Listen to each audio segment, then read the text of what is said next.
दूर किसी जंगल में एक गरीब रानो चिड़िया रहा करती थी। कुछ महीने पहले उसके पति मानो चिड़े का एक दुर्घटना में देहांत हो गया था। रानो चिड़िया बिल्कुल अकेली रह उसकी कोई संतान भी नहीं थी। रानो चिड़िया अपना पालन पोषण करने के लिए मजदूरी किया करती थी।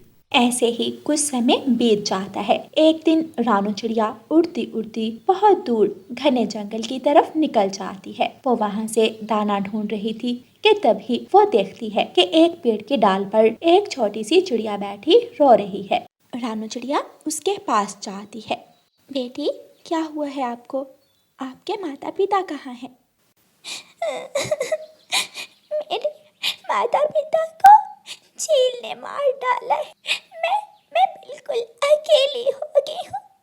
मेरा कोई नहीं है। ऐसे रो मत आप, मैं हूँ ना, मैं पालूंगी आपको। चलो आप मेरे साथ मेरे घर चलो। आज से मैं आपकी माँ हूँ। आज से आप मेरे घर में ही रहोगी। फिर रानो चिड़िया उस छोटी सी चिड़िया को अपने साथ ले जाती है। घर जाकर रानो चिड़िया उस छोटी चिड़िया को दाना देती है। रानो चिड़िया उस छोटी चिड़िया का नाम गुड़िया रखती है। रानो चिड़िया तो पहले ही गरीब थी और अब तो उसके ऊपर गुड़िया की भी सुमादा थी। इसलिए रानो चिड़िया अब पहले से भी ज्यादा काम करने लगी। गुड़िया भी अपनी माँ से बहुत प्यार करती थी। ये देखो, आज मैं अपनी बेटी के लिए क्या लाई हूँ। मीठा फल? लेकिन आपको कैसे पता चला कि आज मेरा मीठा फल खाने का मन है? एक माँ को सब पता होता है कि उसकी बेटी को क्या पसंद है और क्या नहीं। मम्मा, आप बहुत अच्छी हो। आप मेरा कितना ख्याल रखती हो। फिर रानो चिड़िया अपनी बेटी गुड़िया को मीठा फल देती है और गुड़िया मज़े मज़े से वो मीठा फल खाती है। हर रोज रात को गुड़िया अपनी मम्मा के ऊपर लेट जाती और अपनी मम्मा से ढेर सारी कहानियाँ सुनती। ऐसे ही कुछ समय बीत गया और गुड़िया अब बड़ी हो गई थी। वो अब स्कूल जाने लगी थी। गुड़िया पढ़ाई में बहुत अच्छी थी। सभी स्कूल के टीचर गुड़िया की तारीफें थे। इसे देखकर क्लास के बाकी बच्चे बहुत जलते थे। एक दिन तोता टीचर क्लास में आता है। बच्चों, आप सबको ये जानकर बहुत खुशी होगी कि हमारे स्कूल में एक बहुत बड़ा फैशन शो होने वाला है और जो भी वो फैशन शो जीतेगा उसे ट्रॉफी के साथ इनाम भी मिलेगा। टीचर ऐसा कहकर वहाँ से चला जाता है। सब बच्चे बहुत खुश थे। क्योंकि तू क्या पहन कर आएगा? मेरे पास तो इतना अच्छा सूट है। वो मेरी मम्मा ने मेरे जन्मदिन पर मुझे गिफ्ट दिया था। मैं तो वो पहनूंगा। देखना, कंपटीशन मैं ही जीतूंगा। नहीं नहीं, कंपटीशन तो मैं जीतूंगा। नहीं, मैं जीतूंगी कंपटीशन। गुड़िया की ये बात सुनकर क्लास के बाकी बच्चे गुड़िया पर हंसने लग जाते हैं। तुम कैसे जीतोगी? तुम्हारे पास तो यूनिफॉर्म खरीदने के पैसे नहीं हैं। मैं तो कहता हूँ तुम कंपटीशन वाले दिन स्कूल ही मत आना। अपना मजाक ही बनवाओगी। हम तो अभी जाकर नए कपड़े लेंगे, लेकिन तुम तो गरीब हो, तुम कैसे खरीदोगी? सब बच्चे मिलकर गुड़िया का मजाक उड़ाते हैं। गुड़िया रोने लग जाती है और अपने घर चली जाती है। क्या हुआ मेरी बेटी, रो क्यों रही हो? किसी ने कुछ कहा है क्या? हमारे स्कूल में कंपटीशन है फैशन शो का और मेरे पास तो कोई नए कपड़े भी नहीं है। हम इतने गरीब क्यों हैं? बच्चे मुझे गरीब गरीब कहकर चिढ़ाते हैं। मम्मा, क्या हम अमीर नहीं हो सकते? गुड़िया बेटी, वो सब शरारती बच्चे आपसे जलते हैं। आप चिंता मत करो, मुझे सिलाई करना आती है। मेरी माँ ने मुझे सिलाई करना भी सिखाया हुआ है। देखना, मैं आपको एक बहुत प्यारी सी फ्रॉक बना कर दूँगी, जिसे पहनकर आप सब बच्चों से ज़्यादा प्यारी लगोगी। आप रहने दें, आप जो फ्रॉक बनाएंगी उससे भी मेरा मजाक ही बनेगा। बाकी बच्चे इतने अमीर हैं, उनके तो ड्रेस भी इतने महंगे होंगे। मैं तो कभी भी नहीं जीत पाऊंगी। गुड़िया उदास होकर बाहर चली जाती है। रानो चिड़िया अपनी अलमारी से अपनी पुरानी साड़ी निकालती है और उसे गुड़िया की फ्रॉक सिलाई करना शुरू करती है। गुड़िया की मम्मा सारी रात लगाकर गुड़िया की फ्रॉक सिलाई करती है और फिर सुबह हो जाती है। गुड़िया बेटी, उदास होने की ज़रूरत नहीं। ये देखो, मैंने आपकी फ्रॉक सिलाई की है, ये पहन कर जाओ, देखना आप ही जीतोगी। गुड़िया अपनी मम्मा की बात मान लेती है और वही फ्रॉक पहनकर स्कूल चली जाती है। देखो देखो दोस्तों, कौन आया है। तुम्हें क्या लगा तुम ये सादी सी फ्रॉक पहनकर कंपटीशन जीत जाओगी? ये देखो, मेरी फ्रॉक बहुत महंगी है, तुम तो कभी भी ऐसी फ्रॉक नहीं पहन सकती। मम्मी तुम चुप करो, मेरी मम्मा ने बहुत मेहनत से ये फ्रॉक सिलाई की है, तुम देखना मैं ही ये कंपटीशन जीतूंगी। ऐसे कहकर गुड़िया वहाँ से चली जाती है। थोड़ी देर बाद फैशन शो शुरू होता है। सब बच्चे अपना अपना सूट पहनकर स्टेज पर आते हैं और चलकर दिखाते हैं। आखिर में गुड़िया अपनी फ्रॉक पहनकर स्टेज पर आती है। थोड़ी देर बाद स्टेज पर रिजल्ट बताया जाता है। सभी पक्षी स्टेज पर जमा थे। बच्चों, आप में से जो आज का फैशन कंपटीशन जीता है वो है गुड़िया। गुड़िया की फ्रॉक महंगी तो नहीं है, लेकिन वही सबसे प्यारी लग रही है। गुड़िया ने ये दिखाया है कि फैशन शो में हिस्सा लेने के लिए आपको अमीर होने की ज़रूरत नहीं है, इसलिए इस शो की विनर है गुड़िया। फिर टीचर गुड़िया को ट्रॉफी और इनाम की रकम देता है। गुड़िया बहुत खुश थी। गुड़िया अपना इनाम लेकर जल्दी से अपने घर जाती है, लेकिन घर में गुड़िया की मम्मा की तबीयत बहुत ख़राब थी, क्योंकि सारी रात जाकर उन्होंने गुड़िया की फ्रॉक सिलाई की थी। गुड़िया जल्दी से बुलबुल डॉक्टर को बुला कर लाती है और बुलबुल डॉक्टर गुड़िया की दवा देती है। इन्हें थोड़ी देर आराम करने दें और ये दवा दें, ये ठीक हो जाएंगी। बुलबुल वापस चली जाती है। मम्मा मुझे माफ़ कर दें, मैं तो आपसे गुस्सा होकर चली गई थी, लेकिन आपने मेरी खातिर पूरी रात जाकर मेरी फ्रॉक सिलाई की। मेरी बेटी, एक माँ अपने बच्चों की खुशी की खातिर कुछ भी कर सकती है। एक माँ अपने बच्चों की खुशी की खातिर अपनी जान भी दे सकती है।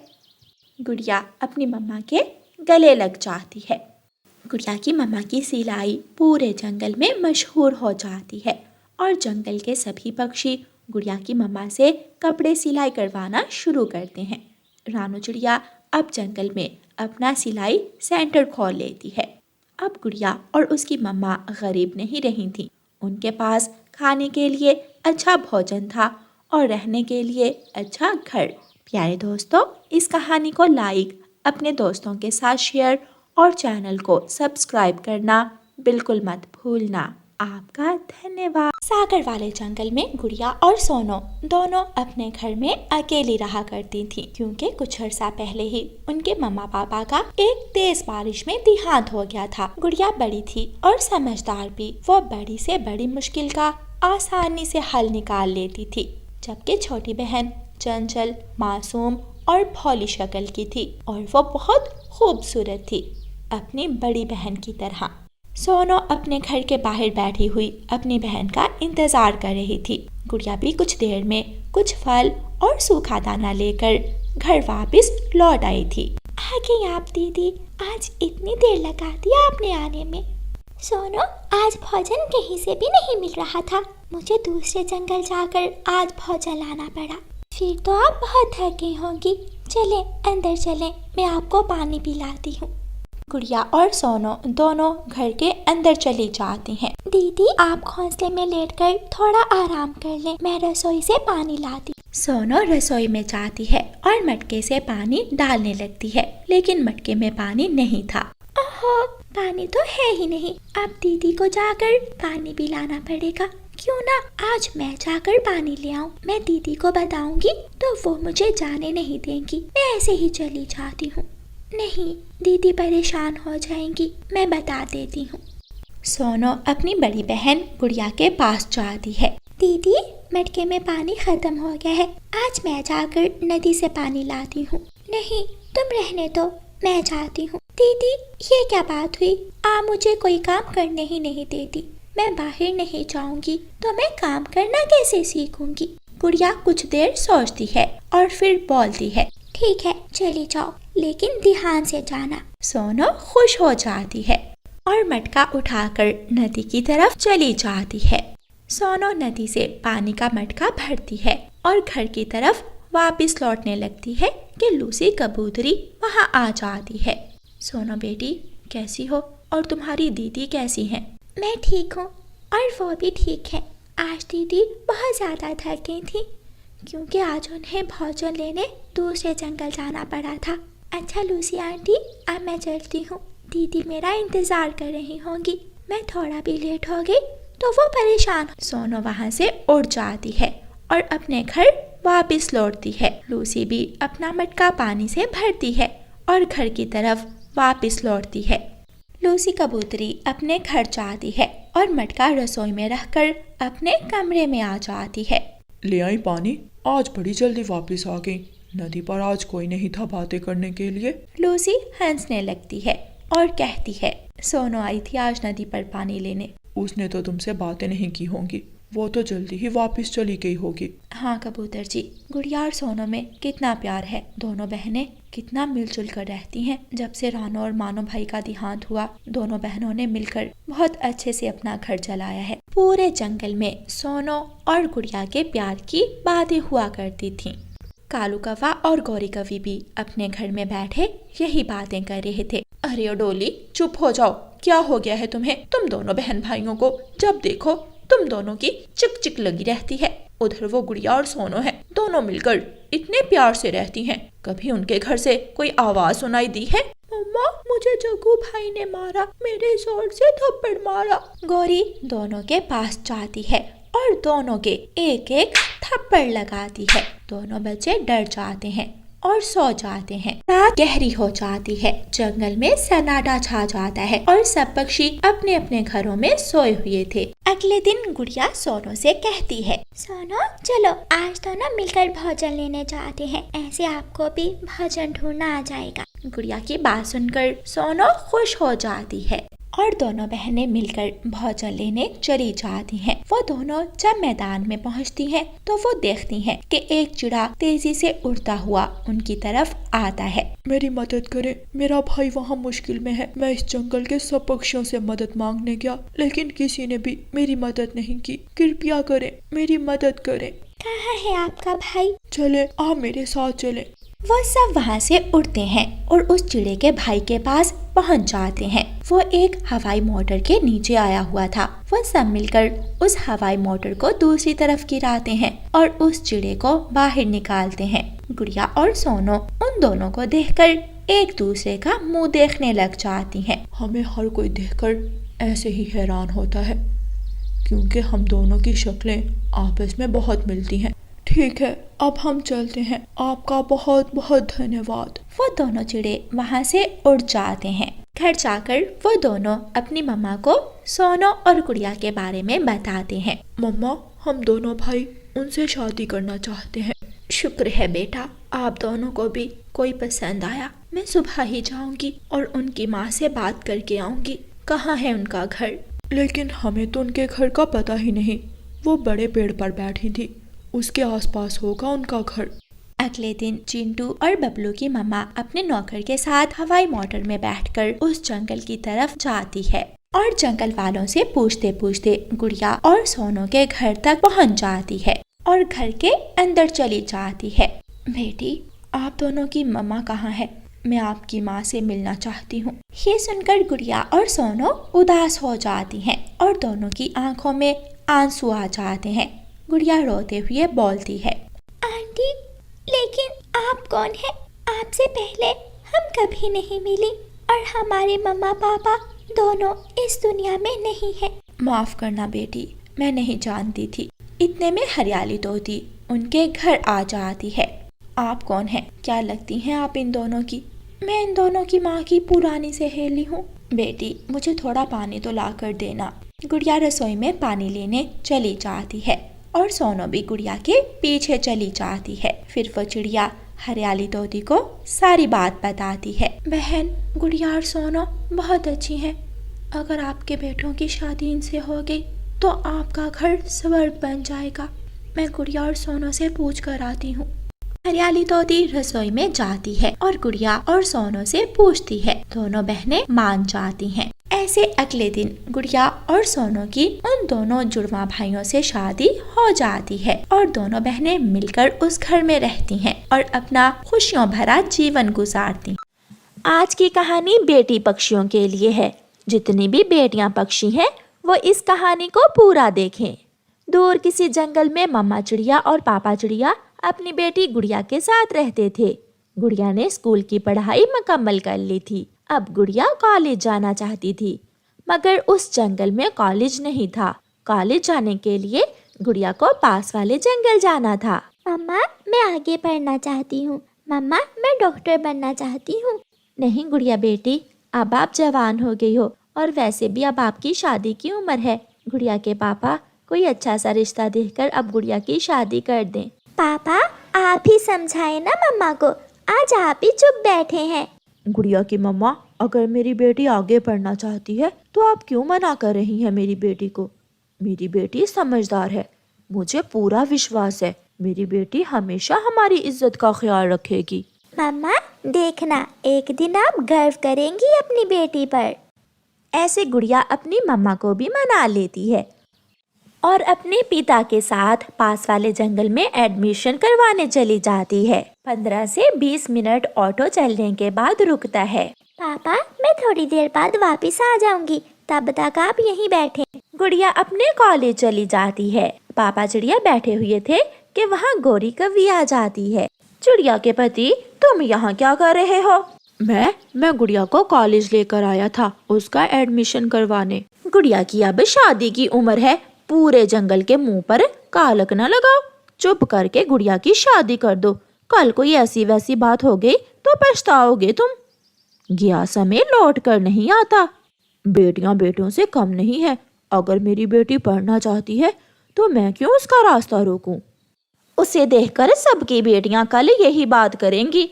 और तेरी गुड़िया को तो सैर सपाटों का शौक है। मैं अभी जाकर दूसरे पक्षियों को बताती हूँ।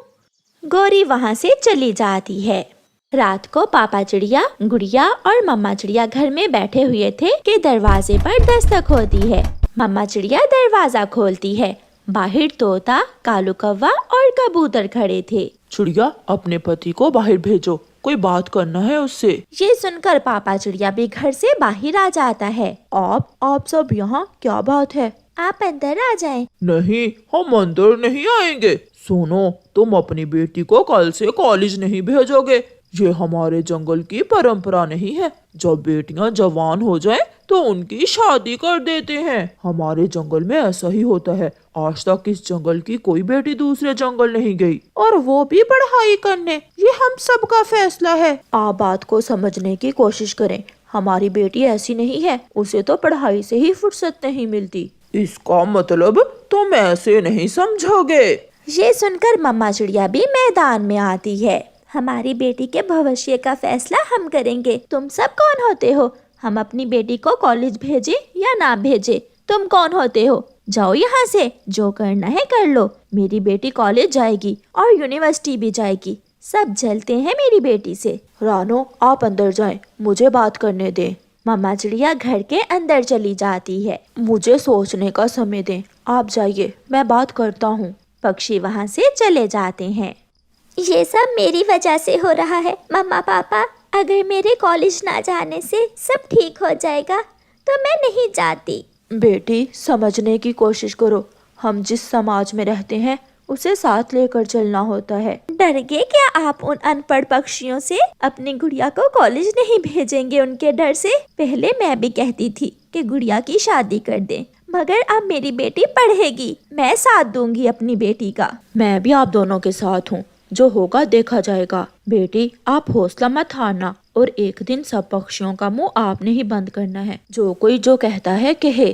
फिर गुड़िया कॉलेज जाने लगी। वो हर रोज सुबह सवेरे उठती और 7 बजे वाले ऑटो पर बैठकर कॉलेज चली जाती। उसे रास्ते में कई मुश्किलों का सामना भी करना पड़ता। जैसे कई बार ऑटो ना आता तो गुड़िया उड़कर कॉलेज चली जाती, और कई बार ऐसा भी होता सुनो सुनो चिड़िया, रुको तो। आपने बुलाया मुझे? हाँ, आज कॉलेज से छुट्टी करो, घूमने जाते हैं, सिनेमा देखेंगे, पार्क जाएंगे, घूमेंगे फिरेंगे। मेरे मम्मा पापा मुझ पर विश्वास करके मुझे घर से बाहर इसलिए नहीं निकालते कि मैं आप जैसे आवारा पक्षियों के साथ घूमती फिरूं। मुझे कॉलेज जाना है। ऐसा कहते हुए गुड़िया कॉलेज चली जाती है। बहुत मगरूर है ये चिड़िया की बच्ची। चलो, एक न एक दिन तो मेरे जाल में फांसी जाएगी। और फिर जब गुड़िया की एग्जाम्स की फीस आती है तो मम्मा पापा बहुत परेशान हो जाते हैं। गुड़िया के पापा, आप घर की पुरानी चीजें बेच दें, मेरी अलमारी दे दें। गुड़िया की मम्मा, ऐसे फीस के पैसे पूरे नहीं हो जाएंगे, पूरे 5,000 की जरूरत है, मैं कुछ करता हूँ। पापा चिड़िया घर से निकलते हैं। मम्मा, पापा कहाँ गए हैं? आप चिंता न करें मेरी बेटी, आपके पापा कोई ना कोई जुगाड़ लगा कर ही घर आएंगे। पापा चिड़िया का एक फूलों का बागीचा था। पापा चिड़िया अपना वो फूलों का बागीचा बुलबुल को बेचने जाता है। मुझे पैसों की जरूरत है, वरना ये बागीचा मैं किसी कीमत पर ना बेचता। मैं जानती हूँ, इसलिए मैं आपको सारे पैसे एडवांस दे रही हूँ। ये रहे आपके पैसे, और आज से ये फूलों का बागीचा मेरा हुआ। ऐसे पापा चिड़िया बुलबुल से पैसे लेकर घर को जाता है। बेच दिया फूलों का बागीचा भी। अभी तो तुम्हारी बेटी तुम्हारा घर भी बिकवाएगी, अभी भी समय है, रुक जाओ और इसे भी हा दो। मेरी बेटी मेरे फूलों के बागीचे से कहीं ज्यादा कीमती है। घर तो क्या, मैं अपनी बेटी की खुशियाँ पूरी करने के लिए खुद को भी बेच दूंगा। अपने मुंह की खाकर गौरी कवि वहाँ से चली जाती है। समय गुजरता गया, एग्जाम्स की फीस जमा हो ही जाती है और गुड़िया एग्जाम्स भी दे देती है। समय गुजरने का पता ही नहीं चलता और गुड़िया कॉलेज में पूरा 1 साल मुकम्मल कर लेती है और डॉक्टर बन जाती है और उसे शहर वाले जंगल के एक बड़े हॉस्पिटल में जॉब मिल जाती है। गुड़िया बेटी, क्यों रो रही हो? मम्मा, आज आपको आपकी मेहनत का सिला मिल गया। मम्मा, आपकी बेटी डॉक्टर बन गई है और उसे जॉब भी मिल गई है। मम्मा चिड़िया और पापा चिड़िया बहुत खुश होते हैं और अपनी बेटी को गले से लगाते हैं। कुछ समय बाद गुड़िया अपने ही जंगल में एक हॉस्पिटल खोलती है, जिसमें सबसे पहले कालू कौवा गौरी कवि को लेकर आता है। गुड़िया बेटी, जल्दी से मेरी पत्नी को बचा ले। इसने रात को सड़ा हुआ अमरूद खा लिया है, इसके पेट में बहुत दर्द है। मुझे बचा लो गुड़िया बेटी। हाय हाय। बेटियां बेटों से कम नहीं होती। गौरी आंटी, याद करें वो दिन जब आप सब इकट्ठे होकर मेरे पापा के पास आए थे, मगर मैंने जो सीखा है वही करूंगी। फिर गुड़िया गौरी का इलाज करती है और गौरी ठीक हो जाती है। पूरे जंगल के पक्षी गुड़िया पर गर्व कर रहे थे। तोता, कबूतर और बुलबुल चिड़िया के घर मिठाई लेकर आते हैं। वो मम्मा चिड़िया और पापा चिड़िया से बहुत शर्मिंदा थे। प्यारे दोस्तों, इस कहानी को लाइक, अपने दोस्तों के साथ शेयर और चैनल को सब्सक्राइब करना बिल्कुल मत भूलना। आपका धन्यवाद।